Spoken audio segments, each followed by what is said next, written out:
a nuestro podcast Altavoz, un lugar donde podemos escuchar todas las voces. Y el día de hoy nos acompaña el consejero presidente de este instituto, el maestro Moisés Bates Aguilar, a quien le damos la más cordial bienvenida. Muchas gracias por acompañarnos. Pues al contrario, Viviana, pues gracias por la invitación, aunque somos de casa, pero bueno, ya era un momento oportuno para poder estar en este podcast y poder platicar con la ciudadanía y seguir pues vinculándonos y comentando lo que estamos haciendo en el Instituto Electoral rumbo a esta jornada electoral que ya poco a poco empieza a acercarse cada día más. Hablando de proceso electoral, vamos paso a pasito.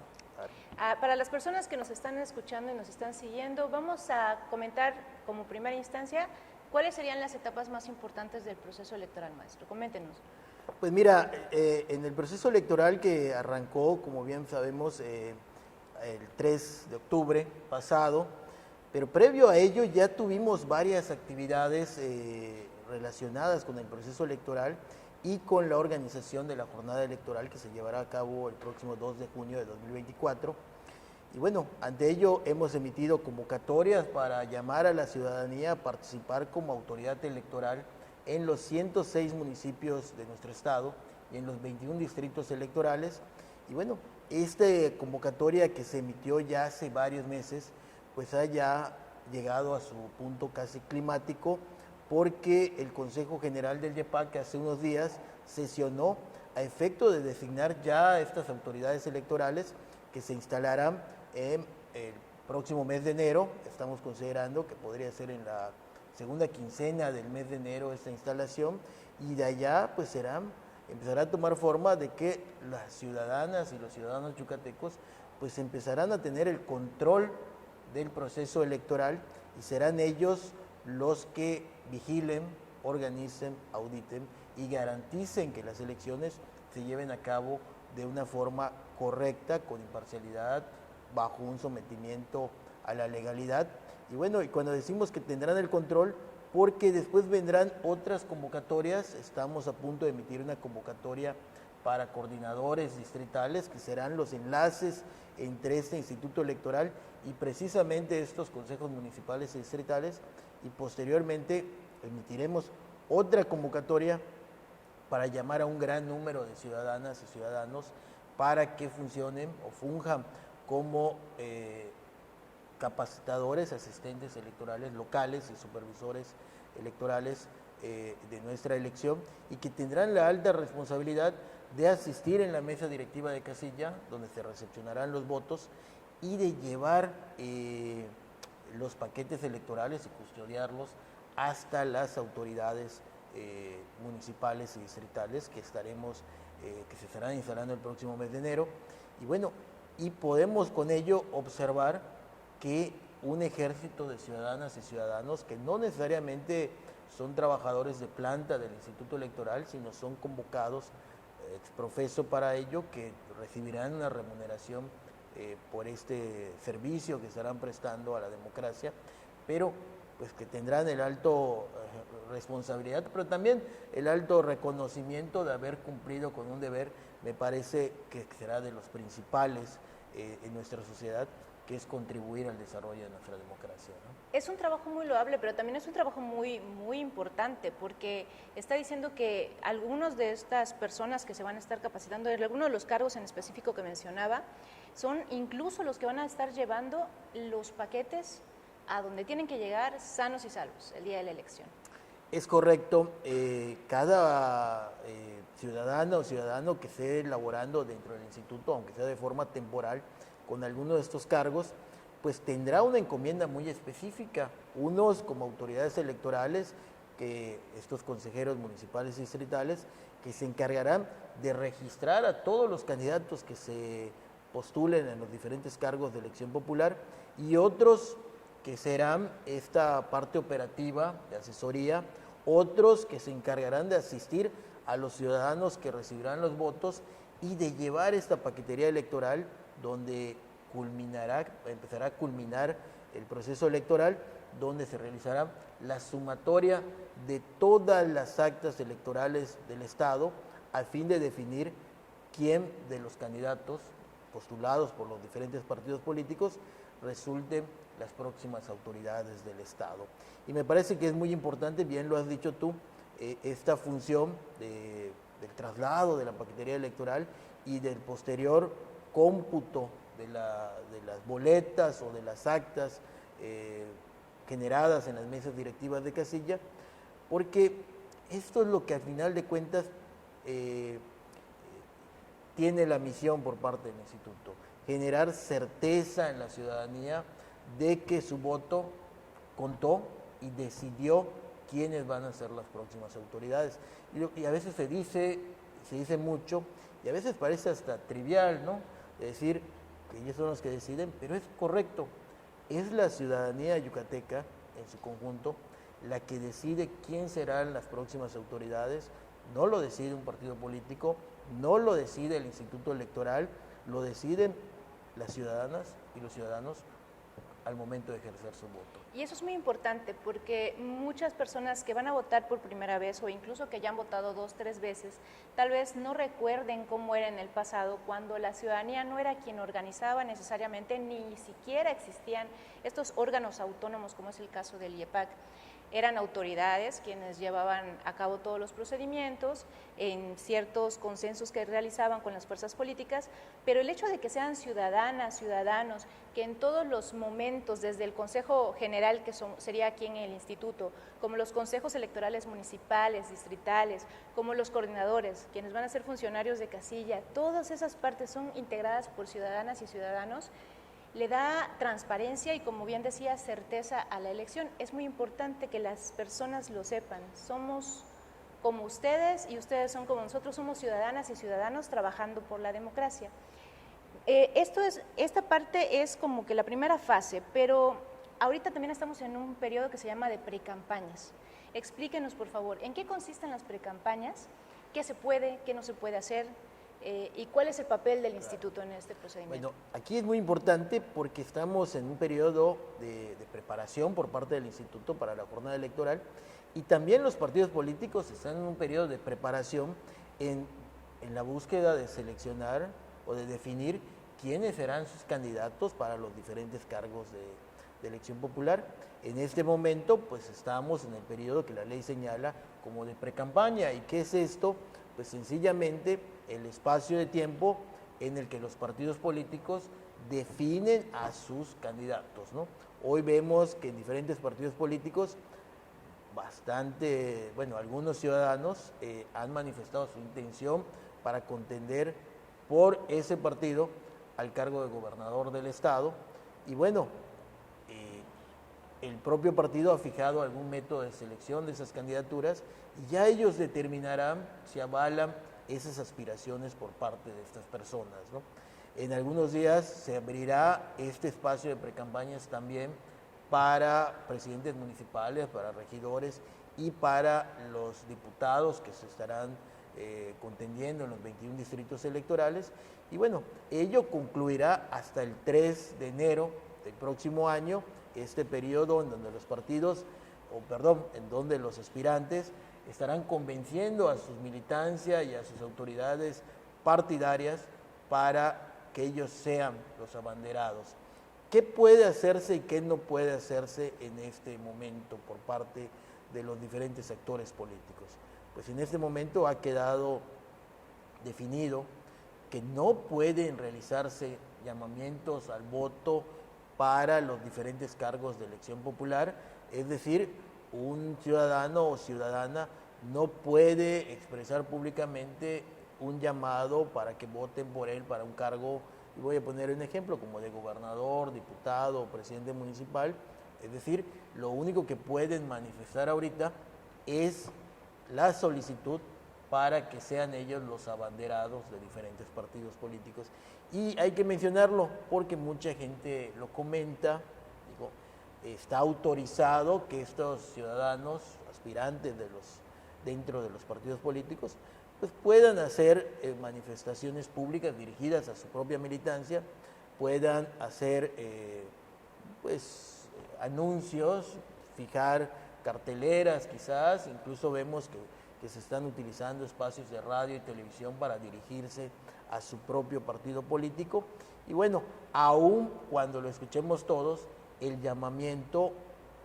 del contenido de los mensajes está dirigido o debe estar dirigido a las autoridades de su partido y a los militantes de su partido, ¿no? Por ejemplo, pueden dar una entrevista, pueden estar en un espacio público, pero no pueden decir, vota por mí. Pueden decir, soy Juan Pérez, pero no pueden decir, soy Juan Pérez, vota por mí, en este momento. Pues en este momento yo considero, y creo que están los criterios establecidos por las autoridades electorales y por los tribunales, de que no pueden haber llamamientos específicos al voto, porque ello constituiría un acto anticipado de campaña. El periodo de campaña está perfectamente establecido en la ley y iniciará en el mes de marzo y concluirá 3 días antes de la jornada electoral, y ello en este periodo será el momento indicado para que los candidatos registrados, ahora sí por el Instituto Electoral, pues pidan de manera específica y en base a sus estrategias también de mercadotecnia, pues el voto a las ciudadanas y ciudadanos yucatecos, y allá tendrán un amplio espacio para dirigirse a la ciudadanía, para convencerlos, para fijar su oferta política y las razones por las cuales pretenderían ser gobernador, alcalde o diputado en nuestro estado. Hoy me parece que el convencimiento, los argumentos, las palabras que están dirigidas tendrán que ser dirigidas a la militancia de un partido político o bien a las autoridades de su partido político, a fin de convencerlos a ellos de que merecen ser candidatos de estos partidos políticos, ¿no? ¿Que son el bueno o la buena? Ellos, los partidos políticos, ya definirán estas postulaciones y lo harán saber en su momento, en el mes de febrero, al Instituto Electoral, a efecto de que si cumplen los requisitos puedan ser registrados y ya en el mes de marzo empezar estas campañas electorales, que no es otra cosa que un momento, yo en mi punto, y siempre lo hemos platicado, para mí las campañas electorales es un momento de comunicación entre los candidatos, los partidos políticos y la ciudadanía, a efecto de hacerles saber la oferta política, las plataformas electorales, contrastar incluso ideas con otros aspirantes, con otros candidatos, y al final de cuentas, pues la ciudadanía en la comunicación recíproca, pues emitirá un voto en donde dirá cuál de estas ofertas políticas le convenció más, le agradó más y que considera que es el proyecto que debe encabezar los esfuerzos de la cuestión gubernamental. Y bueno, como siempre decimos, en nuestra democracia pues la mayoría es la que decide y serán los votos al contabilizarse quienes definan quiénes serán las autoridades, y me parece que es un tema muy importante y lo platicábamos hace unos días en otros foros, de que en la medida que una autoridad llegue con la suficiente votos de los ciudadanos, con la legitimación de haberse organizado una elección transparente, que dé certeza, que dé certidumbre a la ciudadanía, en ese momento llegarán autoridades fuertes, y cuando digo fuertes, llegarán autoridades legitimadas por el voto ciudadano y a través de una elección sin cuestionamientos, transparente, y eso permitirá seguramente una tranquilidad en el ejercicio de gobierno y el derrotero que se llevará en 3 años, durante 3 años en los ayuntamientos, en el Congreso del Estado, y durante 6 años en el Poder Ejecutivo, en el caso de la gubernatura del Estado. Entonces siempre decimos hasta qué trasciende la actividad electoral. A mí me parece que no solo trasciende hasta llegar al día de la jornada electoral y poner urnas para poder emitir los votos, sino que la decisión de los ciudadanos trasciende al ejercicio de gobierno mismo. Vamos a pasar a la etapa de registro, consejero. Estamos en ese periodo, terminan las precampañas, inician las campañas en marzo, pero en medio, en el mes de febrero, tenemos la etapa de registro. Y En estos días hablábamos precisamente en el Consejo General de unos lineamientos que se dieron para que haya ciertas candidaturas destinadas para sectores. Platíquenos un poco, se ha logrado mucho en el tema de paridad, ¿hacia dónde estamos yendo para buscar esa democracia más inclusiva? Mira, en el tema de paridad, evidentemente hemos avanzado bastante. Me parece que la posibilidad de que la propia legislación local ya traiga los lineamientos suficientes para fijar esta paridad sustantiva que llamamos, que no es otra cosa que definir que en el caso de las mujeres puedan alcanzar el 50% de las posiciones de las candidaturas, pero que trascienda hasta la posibilidad de ser electas y poder ejercer los diferentes cargos de elección popular. Ha quedado definido este tema en base a la legislación. Recordábamos precisamente, como tú dices, que hasta la elección anterior y quizás en la gubernatura anterior, habían fuertes discusiones en el seno de las autoridades electorales hasta dónde se podía avanzar para tomar ciertas acciones afirmativas. Y en este caso, el Instituto Electoral en su momento tomó estas decisiones, a pesar incluso, y siempre lo decimos, de que habían resistencias de otros poderes. Recordábamos que el Congreso del Estado incluso emitió un exhorto al Instituto Electoral de que no podía tomar ciertas acciones, que al final de cuentas fueron validadas por el Tribunal Electoral del Poder Judicial de la Federación. Y cuando decimos cómo se avanzó en este tema, pues es muy importante señalar que también el Congreso, en una posterior integración, pues alcanzó una sensibilidad de decir que esa acción afirmativa que había tomado el Instituto Electoral de definir los municipios más poblados de la entidad y que 15 de ellos fueran postulados por mujeres, me parece que fue bien tomado por el Congreso del Estado en la segunda reflexión y lo llevó a la ley. Es decir, ese tema me parece que está solucionado y sin embargo, en cuestiones de igualdad, pues el Instituto sigue dando pasos, no solo en el tema de la paridad, sino en la proyección de los temas de los pueblos originarios, en específico del pueblo maya, en el caso de Yucatán, en donde definió que cuando menos 5 de las candidaturas postuladas a los diferentes distritos electorales, pues tendrán que ser de carácter obligatorio para los partidos políticos, y en el caso de 2 distritos electorales, específicamente el que tenemos en cabecera en Tecash y en Valladolid, serán postulados por todos los partidos políticos candidaturas de carácter indígena. Es decir, el Instituto Electoral con ello garantiza que en la próxima integración del Congreso del Estado habrán representantes indígenas por primera ocasión, reconocidas con esa calidad, en ese caso. Y por supuesto también tomó acciones afirmativas para definir que los partidos políticos tendrán la obligación de postular y abrirse a un esquema de igualdad y tomar en cuenta a los grupos de atención prioritaria, en este caso a la comunidad LGBTQI+, a los adultos mayores, a los discapacitados, a las personas en situación de pobreza. Y bueno, esto creo que abre a los jóvenes, abre un espectro amplio de igualdad social y de igualdad sustantiva, ya no solamente pensando entre hombre y mujer, sino pensando en todos los diferentes sectores de la sociedad y abriendo una pluralidad cultural, creo que pocas veces vista en un proceso electoral. ¿Qué pasa si algún partido dice, ay, no tengo suficientes de estos que me pides aquí? ¿Pueden registrarse? Pues mira, esa es una valoración que va a hacer el Consejo General, pero el lineamiento es muy claro al definir cuántas serán las posiciones que deberán tener al menos para poder contender una elección.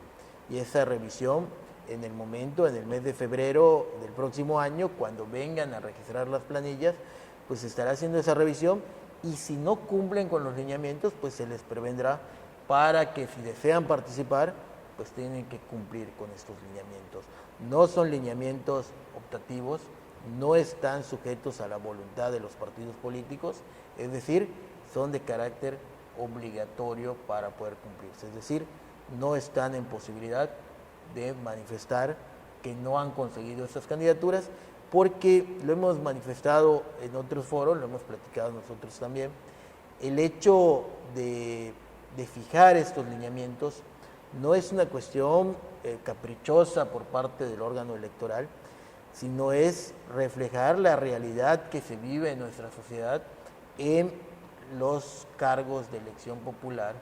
que se estarán escogiendo en el próximo año. Es decir, lo que se está representando es una realidad que se vive, no se puede negar que en nuestra sociedad existen discapacitados, que en nuestra sociedad existen adultos mayores, que en nuestra sociedad hay jóvenes, que hay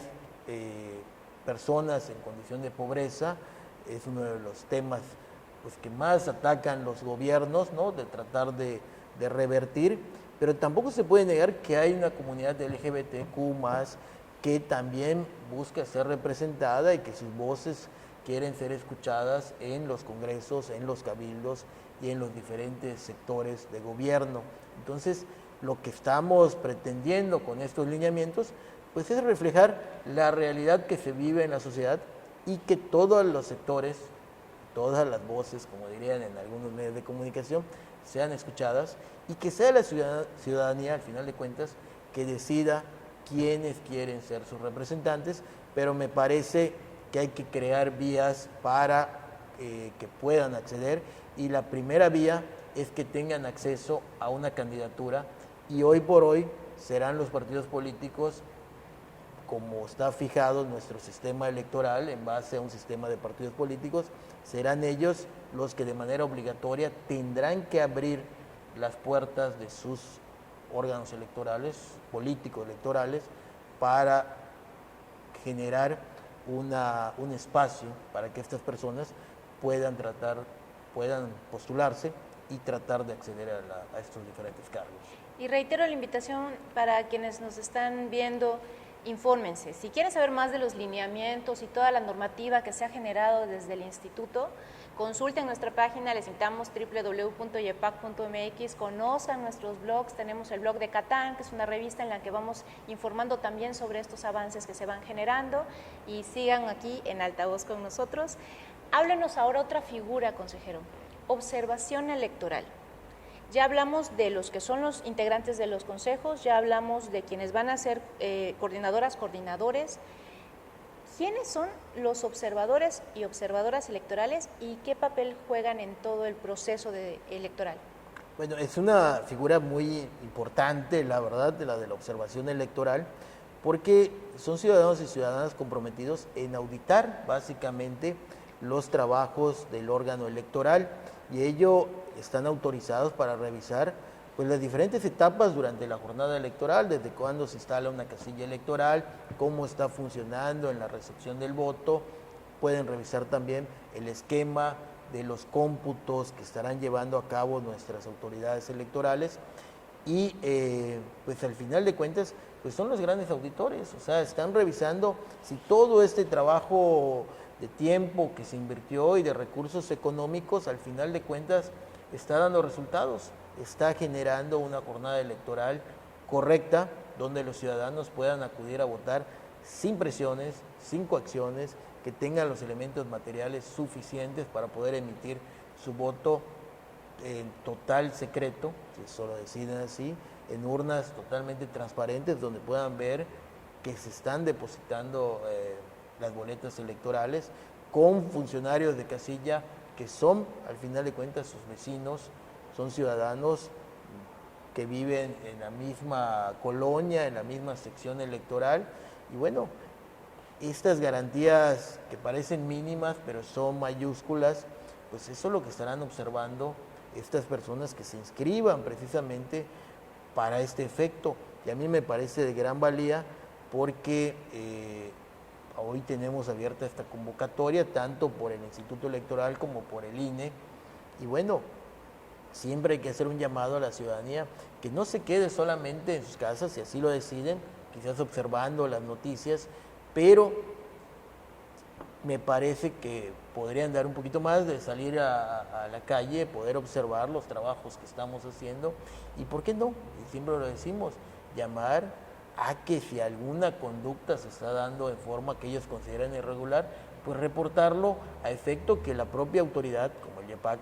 pueda tomar cartas en el asunto y corregir de manera inmediata lo que pues se pudiese estar teniendo como un área de oportunidad para alguna mejora. Entonces me parece que la figura del observador electoral es esencial en nuestro proceso electoral y bueno, esperemos contar con un gran número de ciudadanas y ciudadanas, no solo yucatecos, sino de otros estados e incluso, por qué no decirlo, de otros países que puedan venir y observar, calificar inclusive pues los trabajos que este órgano electoral va realizando y que se verán consagrados con la jornada electoral y con los cómputos para definir a los próximos gobernantes. Invitamos nuevamente a la ciudadanía, inscríbanse en www.yepac.mx, pueden consultar más información de esta convocatoria. Voto extranjero, platíquenos. Las personas que viven, que son yucatecos, yucatecas, que viven en otros países, pueden votar desde el extranjero. ¿Por qué cargos? ¿Cómo es el procedimiento? Bueno, ahorita tenemos, en el caso de Yucatán, al tener una elección de gobernador, las personas, las yucatecas y yucatecos que residen en el extranjero podrán votar para el cargo de gobernador, es decir, podrán elegir esta figura, como también podrán elegir al presidente de la República. Y allá pues es interesante porque hay un proceso un poco diferente, ¿no?, al que llevamos comúnmente para poder votar. En este momento se está llevando una campaña de empadronamiento, es decir, las personas que deseen emitir el voto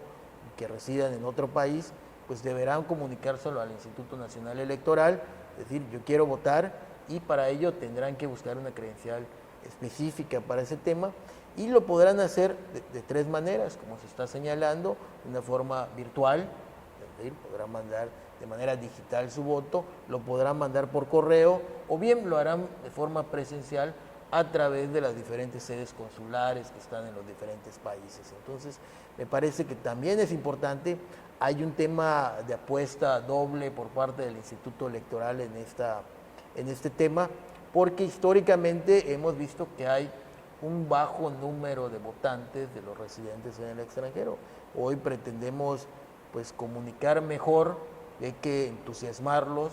hacerles resaltar la importancia del por qué deben emitir su voto y elegir a sus autoridades. Y mira que allí, Viviana, hay un tema más de fondo del por qué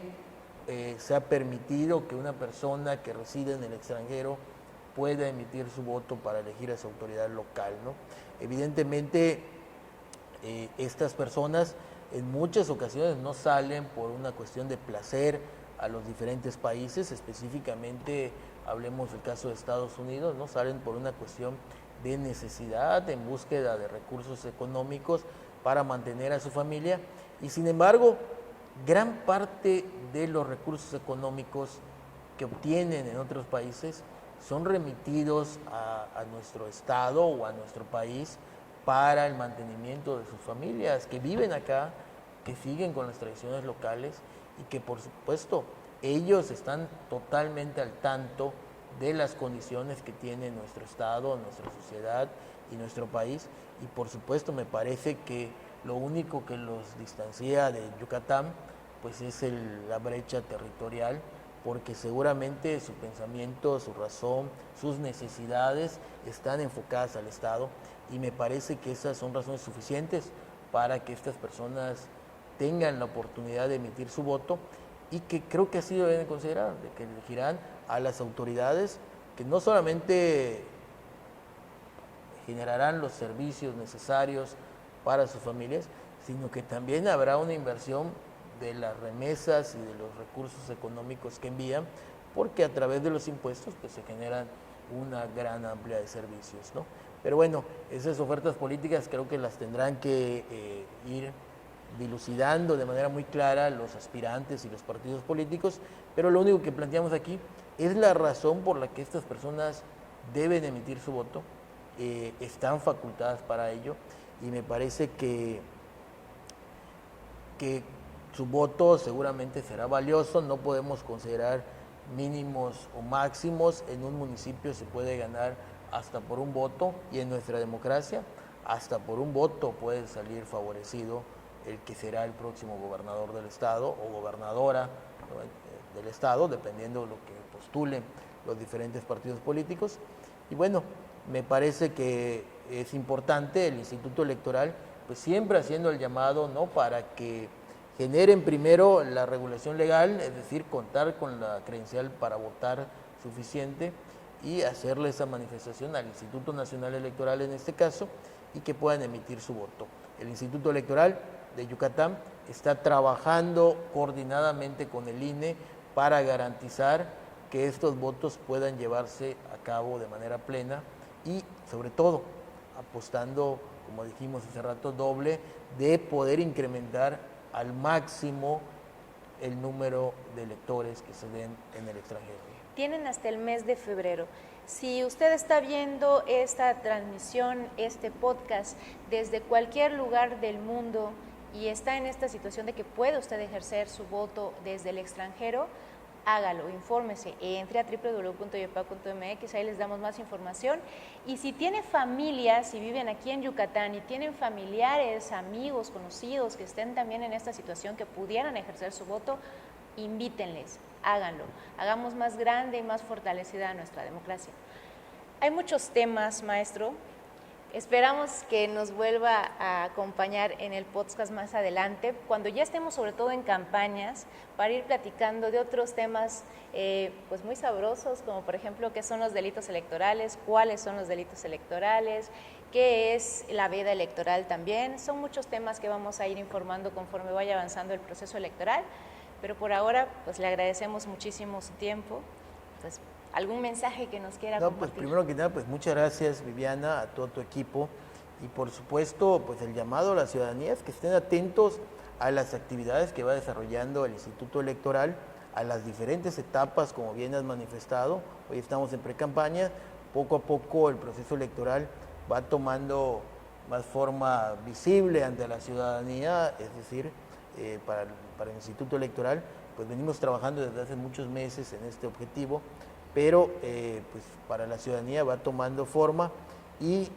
pues lo importante es estar pendiente, y reiteramos que esté pendiente de las convocatorias que se abrirán, bien ya mencionaste, a través de nuestra página de internet www.yepac.mx, pues estaremos lanzando llamados a la ciudadanía para que participe como colaboradores de este órgano electoral en garantizar. Ese es el trabajo. Yo no lo referiría como un trabajo, en apoyarnos a garantizar de que las elecciones serán ejemplares en el próximo año y de que la sociedad en su conjunto estará conforme con la forma en que se llevaron a cabo las votaciones y confiada en que los resultados que se emitan serán lo suficientemente certeros para poder ir a descansar el próximo 2 de junio en la noche, ir a acostarse, ir a descansar, con la confianza de que han elegido y que ellos decidieron quiénes serán sus próximas autoridades. Muchísimas gracias, maestro. Muchísimas gracias a ustedes por acompañarnos, y les invitamos a seguir este podcast, seguir todos nuestros contenidos. Esto ha sido Altavoz. Seguimos escuchando todas las voces.